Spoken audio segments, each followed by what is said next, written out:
Почитувани граѓани, почитувани медиуми, најголем показател за тоа дека се заглавени до гуша во криминал, крими кланот Заеви, е тоа што наместо да го приведат рекетарот од пријавата од аферата која што ја обзнанивме, тие ловат во матно и бараат некакви си свиркачи помеѓу професионалците. Срамота. Државата во која криминалците ги малтретираат професионалците, покажува зошто сме на 111-тото место на листата за корупција и зошто се уште ќе тонеме се подлабоко и подлабоко. Одговорот е заради крими картелот Заеви.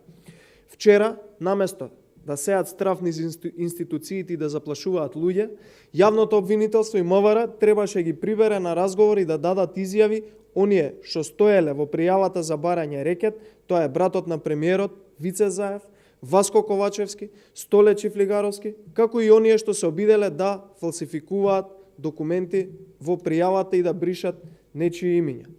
Почитувани, Заеви се на колена, фатени се во уште еден криминал заглавени до гуша и затоа своите пипци низ институциите ги ставаат во заштита на нивниот криминал.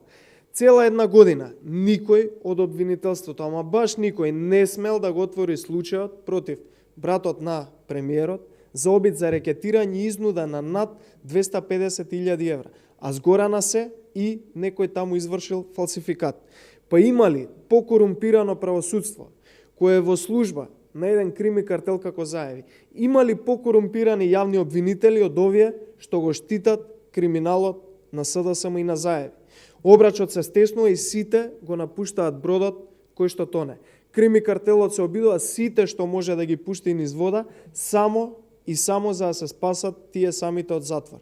На крајот од денот, Заеви остануваат сами во својот криминал и мора да одговараат.